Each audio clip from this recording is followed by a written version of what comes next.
Voilà, que Dieu soit béni. On va ouvrir la parole de Dieu sans tarder et on va lire un texte dans le Nouveau Testament, dans l'épître de Paul aux Romains. Je vous invite à ouvrir la parole de Dieu dans le Nouveau Testament. Je veux voir trois grands points ce matin. Considérez tout d'abord trois qualités divines qui sont mentionnées dans les versets que nous allons tout de suite lire également. Nous regarderons dans un second temps à divers témoignages bibliques qui montrent que notre Dieu est un Dieu de miracles. Est-ce que vous le savez? Est-ce que vous le croyez? Et puis nous terminerons sur l'attitude que nous devons développer à la lumière de ces deux premiers points. Lisons d'abord donc Romains, chapitre 15, versets 5 à 6. L'apôtre Paul parle ainsi aux Romains auxquels il s'adresse, mais pour nous aussi, ces mots sont également adressés. Que le Dieu de la persévérance et de la consolation vous donne d'avoir les mêmes sentiments les uns envers les autres selon Jésus-Christ, afin que tous ensemble, d'une seule bouche, et c'est ce que nous avons fait ce matin, vous glorifiez le Dieu et Père de notre Seigneur Jésus-Christ. Et allons un petit peu plus loin, verset 13, que le Dieu de l'espérance vous remplisse de toute joie et de toute paix dans la foi, afin que vous abondiez en espérance par la puissance du Saint-Esprit. Amen. Comment va votre joie ce matin? Comment va votre paix? Coup-ci, coup-ça, n'est-ce pas? Quand on regarde la météo, parfois on peut être contrarié. Quand on regarde les informations, on peut être parfois contrarié. Mais l'apôtre Paul, lui aussi, et peut-être encore à une échelle supérieure à la nôtre, a été exposé à de nombreuses difficultés. Mais il va pouvoir encourager les croyants parce qu'il a certes connu des combats, il a certes connu des luttes, mais il a remporté des victoires par celui qui reste éternellement le même et par celui qui est fidèle. Alléluia. Vous savez que la vie chrétienne, c'est un combat, elle est souvent comparée à une lutte. C'est aussi une course. Alors je sais qu'aujourd'hui, il y a le semi-marathon. Je vois qu'il n'y a pas beaucoup de sportifs parmi nous ce matin, tant mieux. Mais si, vous êtes aussi des sportifs parce que nous sommes engagés dans une course.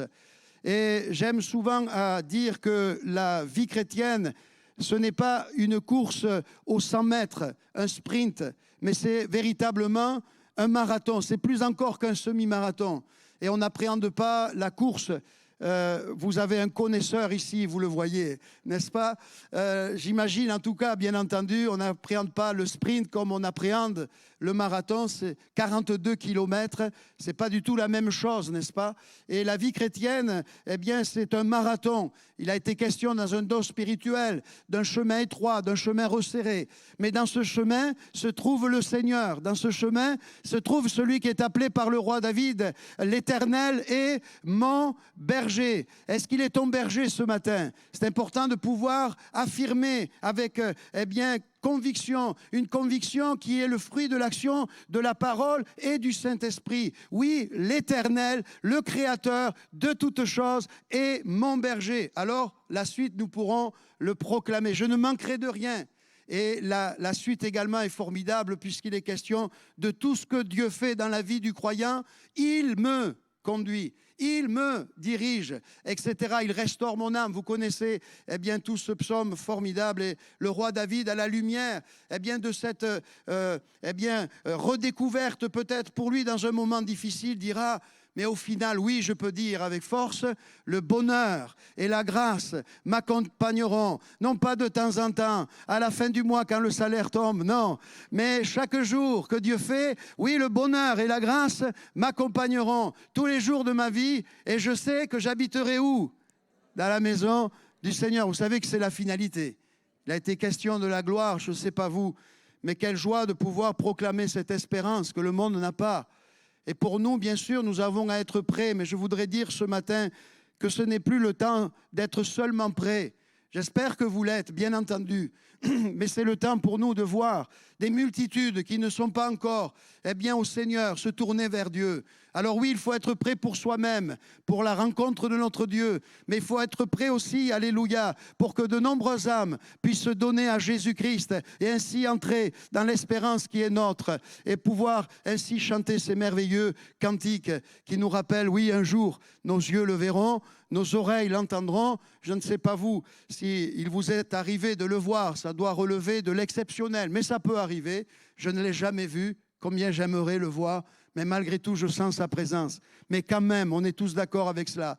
Quand nous le verrons, la Bible dit d'ailleurs que lorsque nous le verrons, nous serons transformés. Alléluia!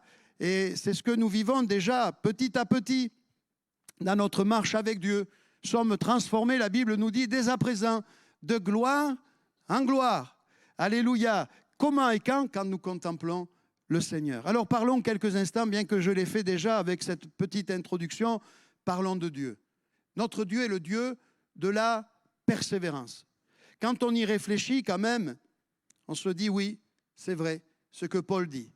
Il est véritablement le Dieu de la persévérance. Pensez-y, il a créé Adam et Ève dans un cadre idyllique, formidable, un jardin exceptionnel. Ça devait être beau à la vue et agréable aussi à l'odorat, n'est-ce pas? Mais également à l'ouïe, par les oiseaux qui gazouillaient et chantaient, voilà, de manière exceptionnelle. Et dans ce jardin d'Éden, où le Seigneur ne donnera juste qu'un interdit, il y avait tellement de belles choses à connaître, à expérimenter. Ils avaient une relation quotidienne avec le Seigneur. Ils parlaient avec Dieu. Comme Adam était en capacité de parler avec Ève, ou comme vous êtes en capacité de parler avec vos proches. Et l'humanité a tout gâché déjà là, dans le jardin d'Éden. Malgré tout, Dieu a-t-il abandonné pour autant? Dieu s'est-il dit, finalement, voilà, ils n'ont pas fait ce que j'attendais d'eux, ils ont failli, ils ont transgressé, bon débarras, qu'ils se débrouillent. Je les laisse à leur attitude répréhensible. Non, dans le jardin d'Éden, mais nous le verrons tout à l'heure, déjà bien avant, le Seigneur va dire, il va y avoir quelqu'un qui va venir et qui va écraser la tête du serpent qui vous a séduit. Alléluia, Dieu est le Dieu de la persévérance. Quand on voit également avec l'histoire d'Israël, Dieu n'est-il pas le Dieu de la persévérance? Combien de fois Israël a perdu son territoire et puis l'a retrouvé quand ce dernier est revenu vers Dieu. Mais encore aujourd'hui, nous le voyons sous nos yeux, Dieu n'a pas fini avec ce peuple. Et combien notre Dieu est un Dieu persévérant, il n'abandonne pas, il ne baisse pas les bras. Et je voudrais te dire ce matin, toi aussi mon frère, ma sœur, sois un chrétien persévérant. Ne baisse pas les bras, relève la tête, cela a été dit ce matin, me semble-t-il. Et Dieu travaille aussi dans le temps. C'est ainsi. N'a-t-il pas fallu beaucoup de persévérance à notre Dieu lorsque il envoie enfin son Fils Jésus-Christ? Nous savons comment ce dernier a été accueilli. Nous savons qu'il n'y avait pas de place pour lui à l'hôtellerie. Nous savons comment il terminera à l'âge de 33 ans. Je pense qu'on a d'autres ambitions pour nos enfants, n'est-ce pas, que celle de terminer sur une croix. Mais c'était l'ambition de Dieu par amour pour nous sauver, car il savait que c'était le seul moyen pour l'humanité de pouvoir entrer dans le pardon et pouvoir également retrouver une réelle intimité, communion avec le Père. Car Dieu recherche en réalité cette communion avec Dieu. Dieu se languit de nous. Est-ce que vous le savez? Dieu se languit de nous. Emmanuel l'a dit, mes enfants en partant, je les ai laissés à Bordeaux. Mon fils travaille à Bordeaux, enfin à côté. Ma fille est étudiante aussi à Bordeaux, enfin à côté. Je passe des détails. Mais nous aimons à nous retrouver. C'est une joie pour un papa de retrouver ses enfants. Et maintenant, je suis même grand-père. C'est un papy qui vous parle ce matin. Quelle joie. Mais de la même manière, et vous le comprenez avec les vôtres, avec vos proches, que vous aimez ce contact, oui, Dieu se languit. Après cette relation avec sa créature. Alléluia. Dieu a été persévérant. Quand on considère les disciples, n'est-ce pas? Ça ne brillait pas les apôtres. C'était pas top. Nous savons comment, malheureusement, à la croix, finalement, il n'y a que des femmes qui s'y retrouvent. Et l'apôtre Jean, l'un va trahir le Seigneur, l'un va le renier. Pourtant, celui qui semblait le plus prometteur, Dieu a-t-il rejeté, abandonné malgré tout Pierre? Dieu est le Dieu de la persévérance. Je ne sais pas vous, mais personnellement, si j'avais été le Seigneur, et heureusement pour vous, je ne le suis pas, mais je ne serais pas allé jusqu'au bout. Oui ou non? Mourir pour ces hommes qui ont vu des choses que vous et moi n'avons pas encore connues ou vécues, mais que nous pouvons vivre par la grâce de Dieu. Des aveugles voir, des sourds entendre, des muets parler, des paralytiques retrouver l'usage de leurs jambes, des morts ressuscités, un depuis 4 jours. Et malgré tout, au moment où le Seigneur avait le plus besoin d'eux, tous l'abandonnent.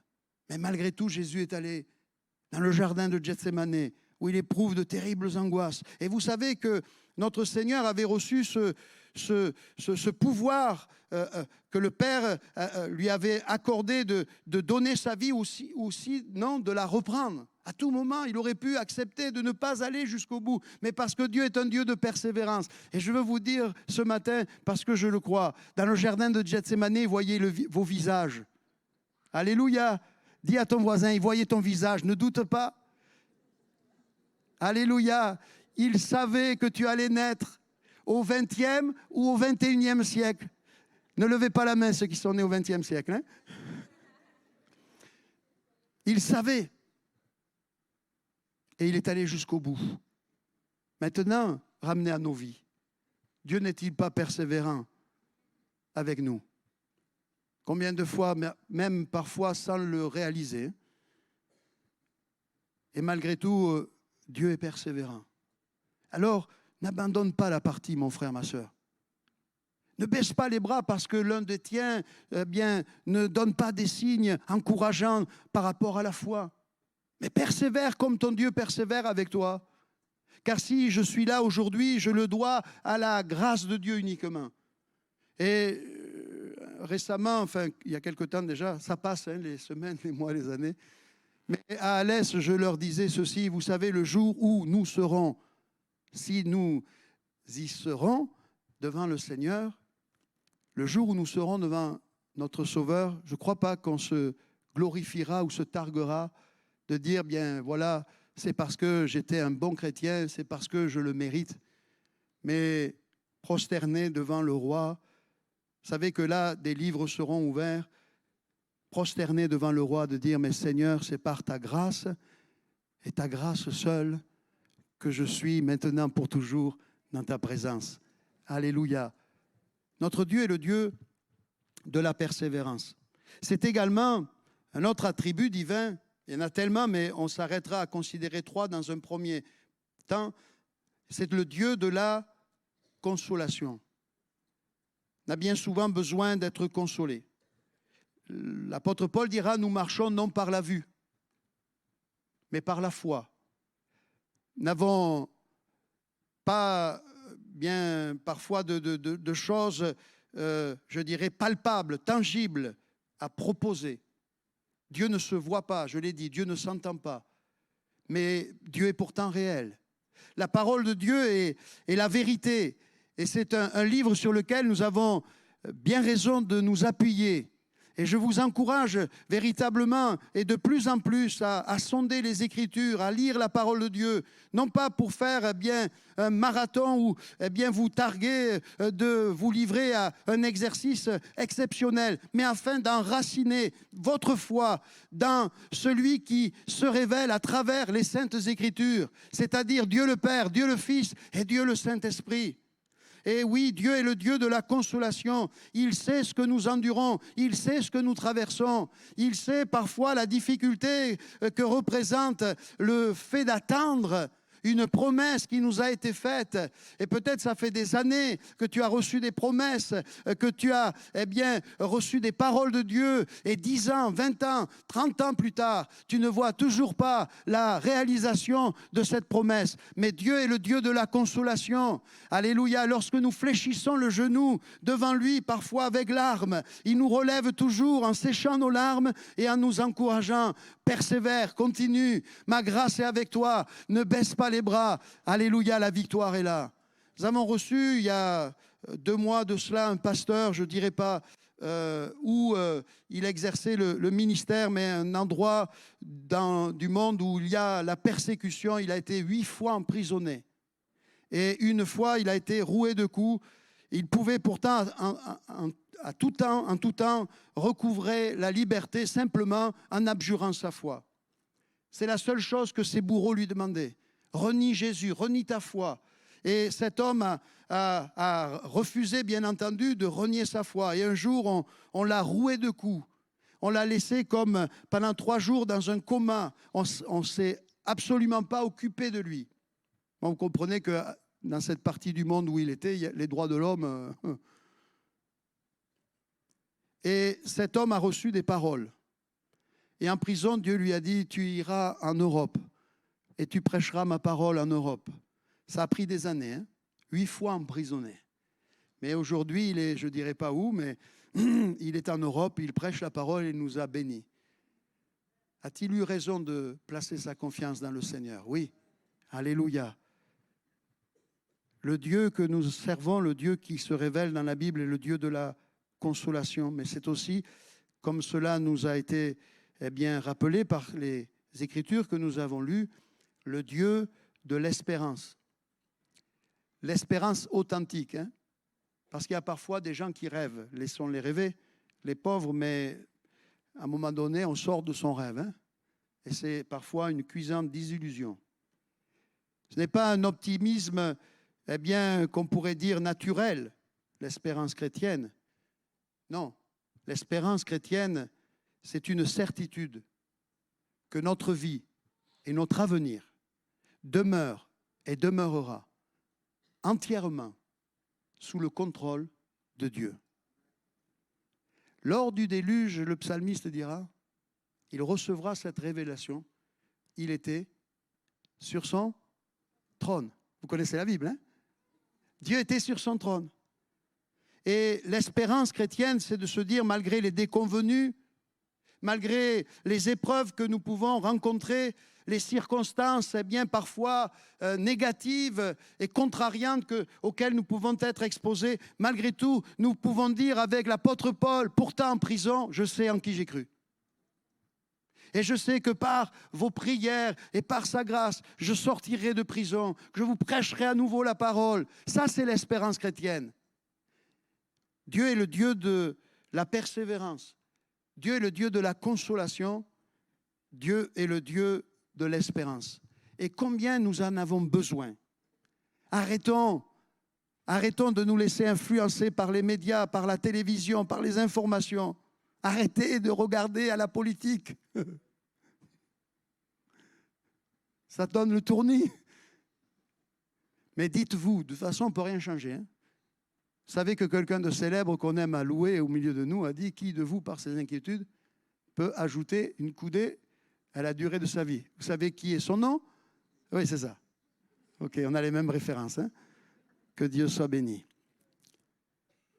Nos églises, notre société a besoin de développer cette persévérance, cette consolation, cette espérance que nous puiserons dans la parole, mais aussi en son auteur. C'est Paul qui dira en prison, « Je puis tout par celui qui me fortifie ». Le littéral, alors moi j'ai fait un peu de grec, et je veux parler de l'ITB, j'ai été en 94, 2 années étudiant à l'ITB, on a fait un petit peu de grec, mais pour le coup, alors c'est contre-productif par rapport à ce que je vous dis tout à l'heure, je viens de vous dire, mais je n'ai pas été persévérant pour le grec. Mais il semblerait qu'une traduction rende le texte ainsi, « Je puis tout par celui en qui je tire ma force ». Qui est ta source? Qui est ta source? Ne répondez pas trop rapidement. Qui est ta source? Merci Seigneur pour le mari, merci Seigneur pour l'épouse, merci Seigneur pour les enfants. Mais ma source, c'est Dieu. Alléluia. Toutes mes sources sont en lui. Que ceux qui chantent et ceux qui dansent, c'est la Bible, hein, disent, toutes mes sources sont en lui. Oui, je peux tout.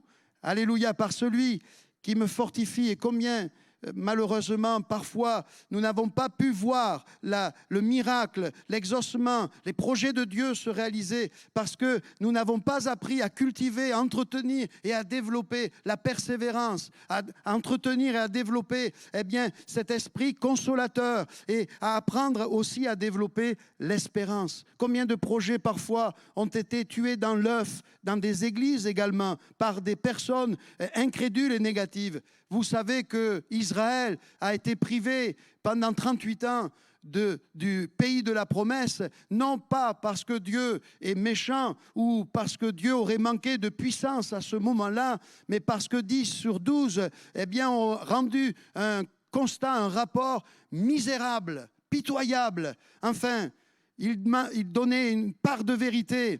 Et puis, par incrédulité, ils ont douté que ce petit peuple qui, pendant 400 ans, avait été brimé, qui n'a pas développé une armée, qui n'avait pas de grands moyens logistiques, militaires, pouvait remporter la victoire en Canaan. Mais Dieu avait pourtant fait la promesse. Et à cause de ces 10 hommes, toute une génération a été privée de ce que Dieu pourtant avait prévu. Malgré tout, Dieu a-t-il abandonné la partie? Non, 40 ans plus tard. Il y en a 2 qui ont survécu, hein? Caleb et Josué. Caleb va dire, moi j'ai 85 ans maintenant, et j'ai autant de force et de vigueur que lorsque j'avais 40 ans. Ah bon? Bon, je ne vous dirai pas mon âge, hein? Je suis très jeune.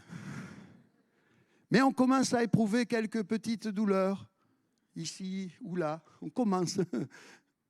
Il y a une mamie de 80 ans à l'église qui me dit, mais tu commences tôt. Oui, j'aurais préféré avoir rendez-vous avec les douleurs plus tard. Hein. Bon, ça nous rappelle au moins qu'on est vivant. Hein. OK.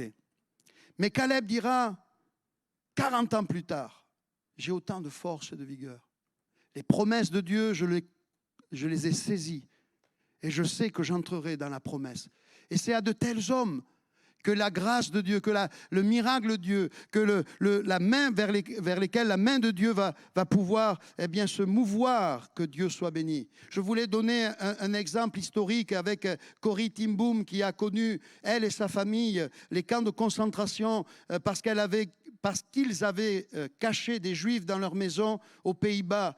Et avec sa sœur Betsy, ils se retrouvent dans le camp de concentration de Ravensbrück, où ils ont enduré des conditions inhumaines, la faim, la maladie, la brutalité des gardiens. Mais leur foi chrétienne a été leur force tout au long de cette période. Il y a un livre qui s'intitule « Dieu en enfer ». L'enfer, c'est Ravensbrück. L'enfer, c'était le camp de concentration. Et elle va écrire ce livre parce que Corrie ten Boom va sortir de ce camp de la mort et de l'horreur. Et elle va écrire ce livre « Dieu en enfer ». Elle va rendre témoignage que dans des conditions misérables, terribles, Dieu était à l'œuvre et Dieu était agissant. Et dans ces camps de concentration, les 2 sœurs se sont mutuellement encouragées. Elles ont tenu des réunions de prière. Parce qu'elles ont pu garder leur Bible, il y a eu la grâce de Dieu. Les gardiens n'ont pas su trouver la Bible sur Corrie ten Boom et ils s'encourageaient, elles s'encourageaient. Des femmes se sont converties dans les camps de concentration. Alléluia. Il y avait l'espérance qui était là dans le cœur. Betsy avait reçu un rêve. Elle voyait dans son rêve qu'elles allaient sortir de cette misère, qu'elles allaient sortir victorieuses. Et l'année d'après, je crois, ce rêve, Corrie ten Boom sort de Ravensbrück, mais Betsy meurt dans le camp de concentration. On peut se dire, mais et le rêve? Mais Corrie, la sœur, réalisera, oui, elle est entrée dans la gloire pour elle. Elle est sortie de son enfer. Et vous savez comment cette femme, Corrie ten Boom, a su pardonner à un de ses bourreaux notamment.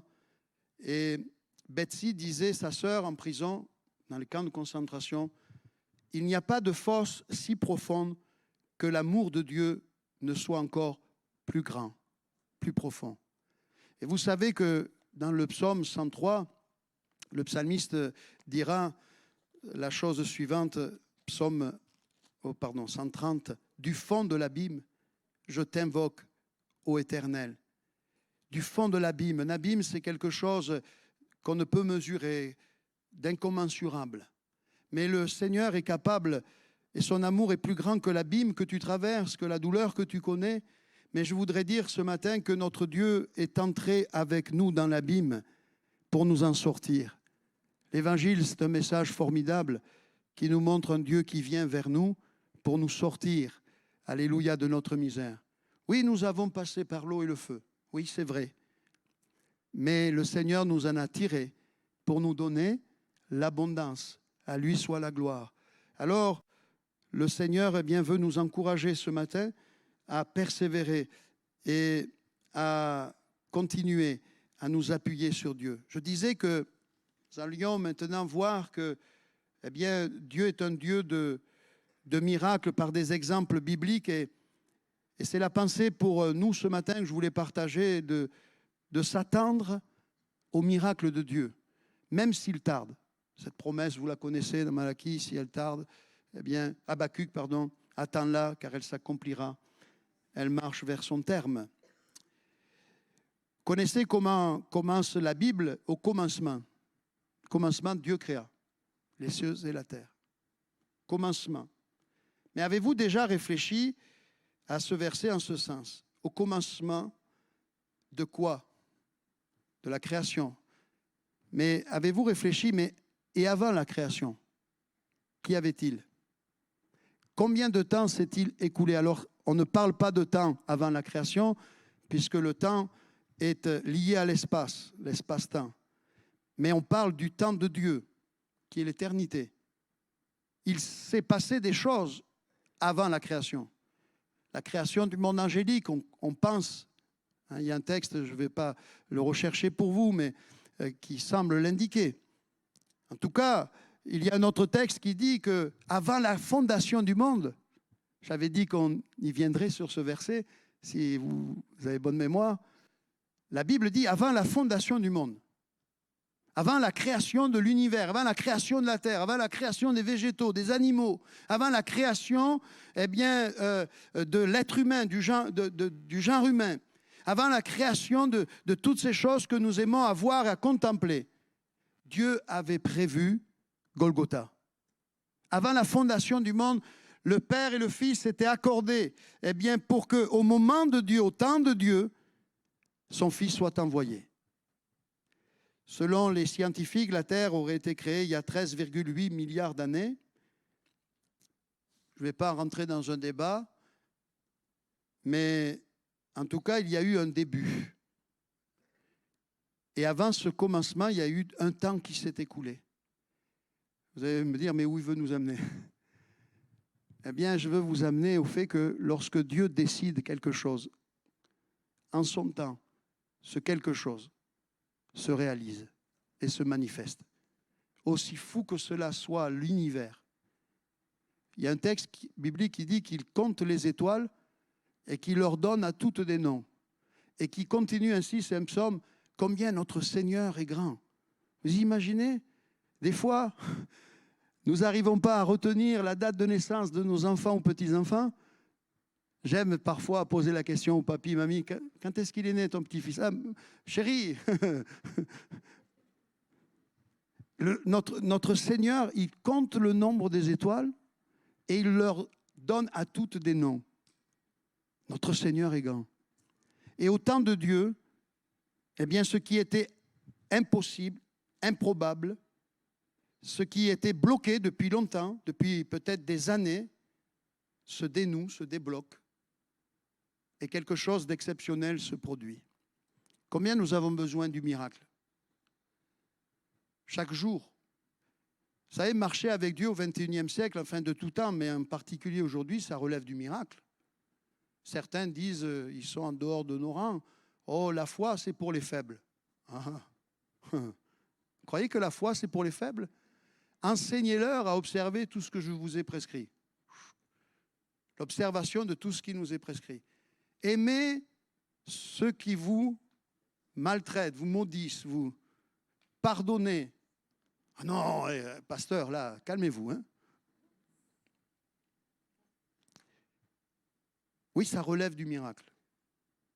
Et nous avons besoin du miracle. Nos églises de Pentecôte, quand on lit les témoignages de nos pères, sont nées parce que eh bien, le miraculeux était manifesté. Et ce matin, on veut s'attendre à l'intervention de Dieu. Alléluia, je sais que vous êtes dans la foi et je voudrais vraiment vous inviter à croire que eh bien, le temps de Dieu, c'est aujourd'hui et que Dieu veut se lever dans nos vies. Je pourrais témoigner d'expériences, je ne vais pas le faire ce matin, mais où nous avons vu la main de Dieu se lever. Parfois, et c'est là le problème avec nous, c'est que Dieu n'a pas la même montre que nous. N'est-ce pas? Dieu a son temps. On parle, je vous ai dit, du temps de Dieu, c'est l'éternité. C'est pour ça que la Bible dit à plusieurs reprises, mais notamment eh bien, dans l'épître de Pierre, un jour, pour Dieu, c'est comme 1000 ans. 1000 ans, c'est pour nous l'éternité déjà, hein? Oui ou non? Quand mes enfants s'adressent à moi en me disant, à ton époque, oh, calmez-vous. Papa, il est jeune encore. Mais 1000 ans, vous imaginez? Un jour, c'est comme 1000 ans. Et c'est là la complexité. Et c'est là aussi où on rentre dans un combat, où le diable vient s'infiltrer et s'immiscer. On te raconte des sornettes, on te raconte des bêtises. Ne crois pas la Bible, ne crois pas eh bien, au pasteur, ne crois pas à la parole de Dieu, ne crois pas eh bien, à ce qui est écrit, ne crois pas à cette promesse. Tu vois bien, tu attends, tu as prié, et plus tu as prié, et plus le combat s'est intensifié. Alors si cela arrive, relevez la tête et comprenez qu'il y en a un qui sait que la victoire est proche pour vous, qu'il sait parce qu'il connaît Dieu malgré tout. Hein. Vous savez que le diable connaît Dieu ? Mieux que nous encore, parce qu'il a joui d'une communion avec lui pendant un temps, puis il a choisi de s'éloigner de Dieu par motif d'orgueil. Mais il connaît Dieu, il tremble. Et oui, il tremble, on comprend. Mais il connaît Dieu. Et il sait que Dieu est le Dieu de la persévérance. Il sait que Dieu est le Dieu de la consolation. Il sait que Dieu est le Dieu de l'espérance. Il sait que Dieu est le Dieu qui, lorsqu'il dit stop, ça s'arrête. Alléluia. Lorsque Dieu décrète, maintenant c'est le temps du miracle. Maintenant c'est le temps de l'exaucement des prières. Maintenant c'est le temps où Dieu se lève et agit dans un foyer, dans une vie. Alléluia. Alors il sait que c'est sa défaite. Mais il ne veut pas, il ne souhaite pas, le diable, que nous entrions dans la victoire de Dieu. C'est pour cela qu'il nous met le doute. C'est pour cela qu'il nous tord les boyaux. Ça vous est arrivé d'avoir les boyaux tordus? Oui ou non? Bon, il n'y a que moi, je suis un méditerranéen, excusez-moi. Mais quand il y a des situations que nous vivons, comment on va s'en sortir? En s'appuyant sur le Seigneur. En s'appuyant sur le Seigneur, en s'appuyant sur sa parole. Nous n'avons rien d'autre à proposer, bien-aimés. Mais notre Dieu est tout-puissant. Alléluia. Et il nous aime. Alors ne te décourage pas, persévère. Alléluia. Continue. Oui, tu vas entrer dans ce que Dieu a prévu pour toi. Vous savez ce que Spurgeon disait, l'escargot, tout comme le cheval a réussi à atteindre l'arche. Amen? Vous le croyez? Est-ce que vous pensez que le cheval est arrivé avant l'escargot? L'escargot est arrivé, peu importe. Mais les deux sont arrivés dans l'arche. Alors il y a des gens au milieu de nous, ils sont parfois comme les escargots.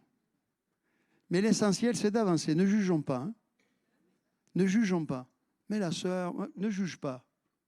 Regarde, toi tu te penses être un cheval, mais Dieu ne se complaît pas dans la force du cheval, la Bible dit. Dieu ne met pas son plaisir dans les jambes de l'homme, mais en celui qui se confie dans le Seigneur. Amen. Alléluia. Alors, les exemples bibliques que je voulais donner, mais le temps est avancé déjà.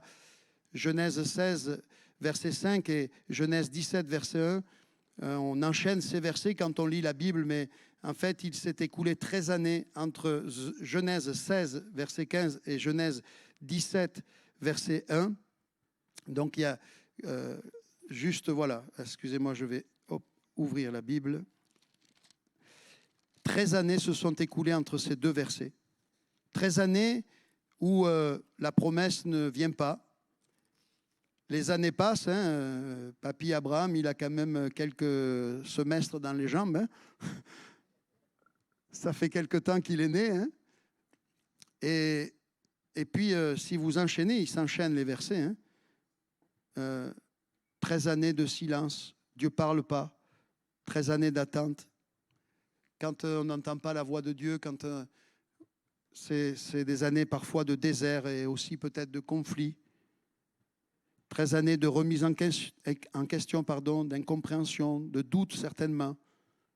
Et puis, tout à coup, Genèse 17, verset 1, lorsqu'Abraham fut âgé de 99 ans, ça fait combien de semestres? Vous calculerez. Hein? L'Éternel apparut à Abraham et lui dit, je suis le Dieu Tout-Puissant. Marche devant ma face et sois intègre. J'établirai mon alliance entre moi et toi et je te multiplierai à l'extrême. Abraham tomba sur sa face, etc. Vous connaissez la suite. 99 ans. 13 ans se sont écoulés.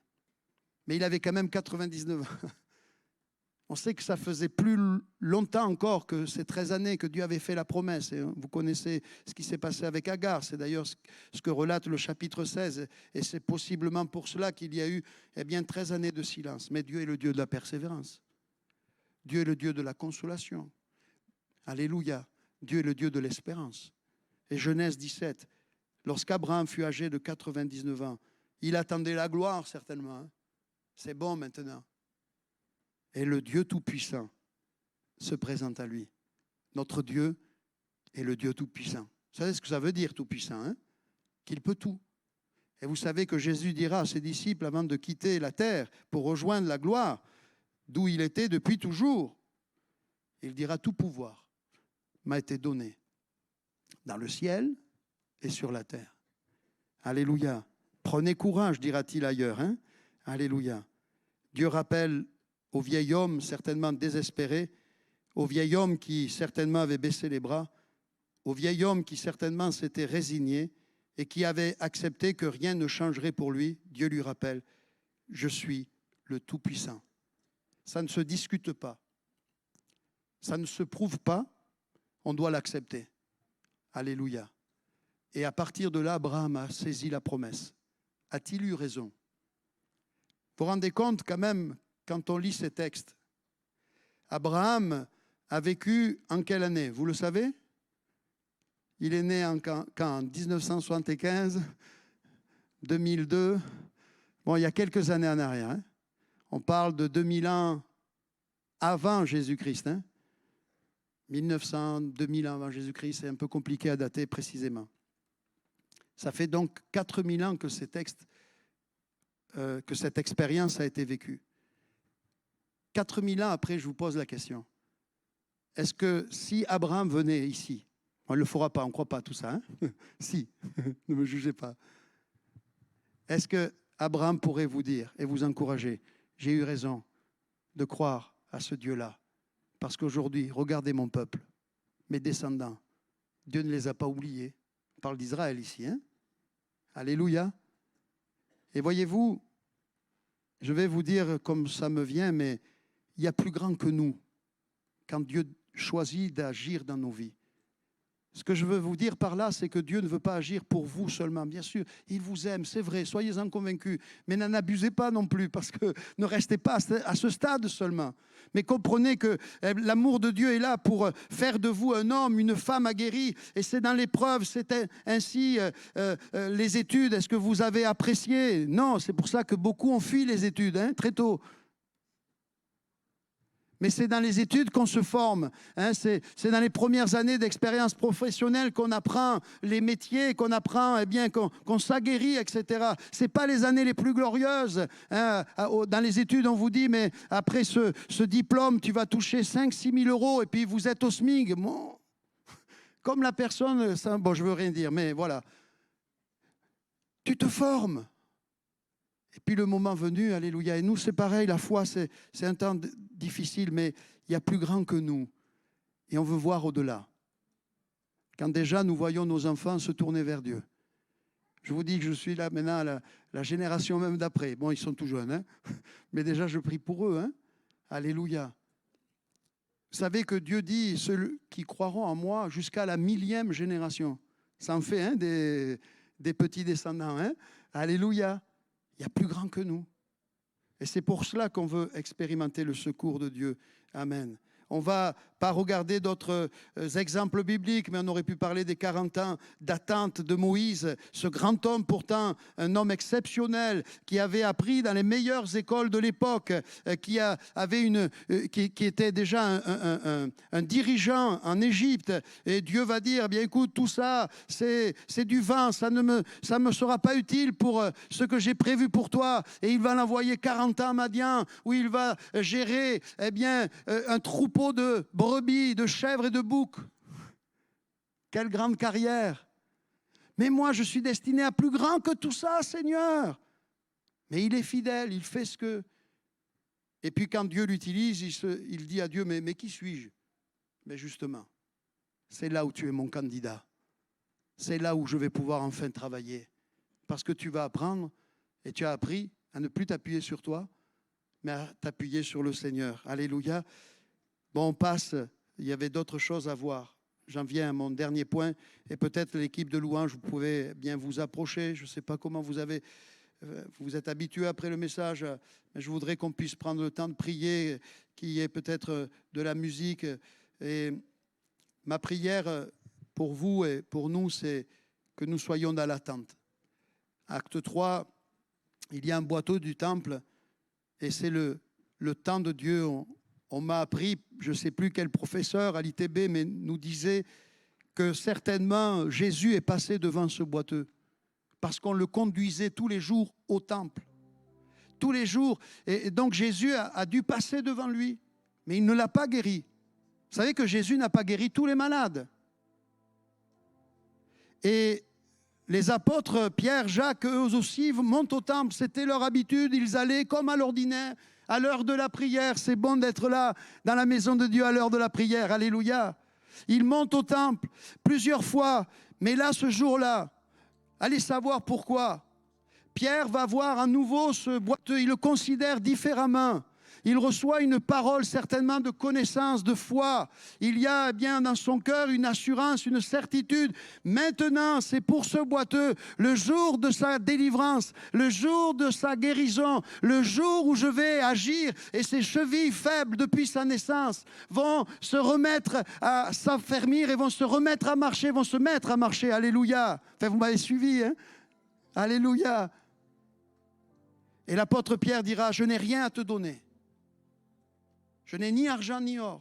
Ce que tu attends, ça ne doit pas venir de moi. Je ne suis pas en mesure de te le donner. Mais ce que j'ai, je te le donne au nom de Jésus-Christ. Église, lève-toi maintenant. Levez-vous, levez-vous, levez-vous. Alléluia. Lève-toi et marche. Alléluia. Et d'un saut, il fut debout et se mit à marcher. Il entra avec eux dans le temple, marchant, sautant et louant Dieu. Il me semble que parfois, il y a des chrétiens qui sont aussi, quelquefois, comme ce boiteux. Ça fait des années. On te place devant le temple. Tu viens à l'assemblée, mais tu n'élèves plus ta voix. Tu ne prends plus plaisir à la louange. Tu n'adores plus véritablement ton Dieu. Tu es présent, tu fais acte de présence. Mais il n'y a plus cette louange qui est digne du Seigneur, que le Seigneur attend. Et Dieu, ce matin, veut non pas que tu restes à l'entrée du temple, mais il veut que tu entres dans sa maison, dans sa présence pour nous, alléluia, chantant et louant le Seigneur de tout notre cœur, que notre foi soit entière, alléluia, que nous puissions inviter le Saint-Esprit. Est-ce que tu veux le faire ce matin ?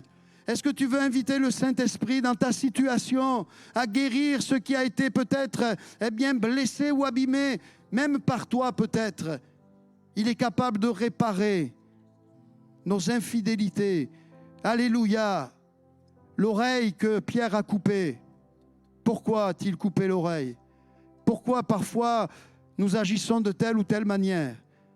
Mais le Seigneur est capable, quand on réalise la bêtise, celui qui prend l'épée périra par l'épée. C'est à Pierre que cela est adressé. Pierre s'entend ici et suit un reproche du Seigneur. Mais Jésus prend l'oreille, il va la réparer. Alors, si tu as peut-être par tes paroles ou tes attitudes, eh bien, peut-être mis à mal une relation familiale, même peut-être conjugale. Parfois, on se parle mal entre mari et femme, c'est pas normal. Mais reviens à ton Dieu ce matin et dis-lui, Seigneur, répare ce que j'ai peut-être abîmé. Il est le Dieu de la persévérance, amen. Il est le Dieu de la consolation, alléluia. Il est le Dieu de l'espérance et on veut inviter ce matin l'Esprit de Dieu à venir opérer des miracles, des guérisons dans nos corps, dans nos cœurs, dans nos âmes, alléluia, dans nos foyers, dans nos maisons, alléluia, et dans notre société. Seigneur, bénis mes frères et sœurs ici présents, bénis ton assemblée, Seigneur, et nous prions, Seigneur, et nous nous attendons, Seigneur, à ton intervention. Nous proclamons que tu es le même hier, aujourd'hui, éternellement. Seigneur, lorsque tu dis la chose se réalise,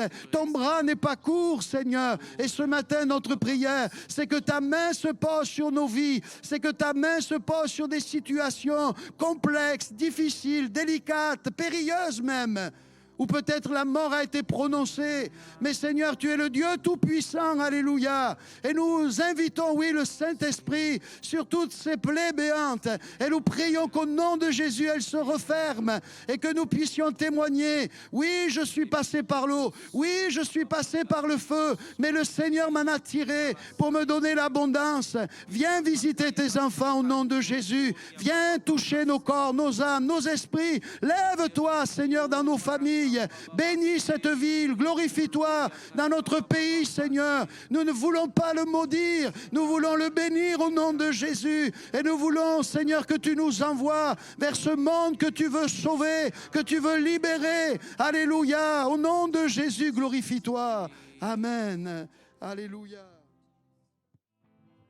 Sous tes ailes, couvre-moi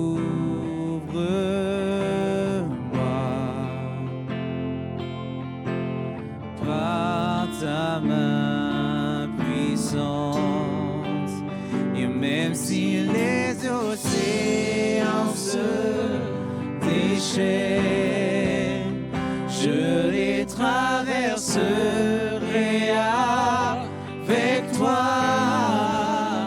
Père, tu domines les tempêtes, je suis tranquille car tu es là. En Jésus seul, je me confie.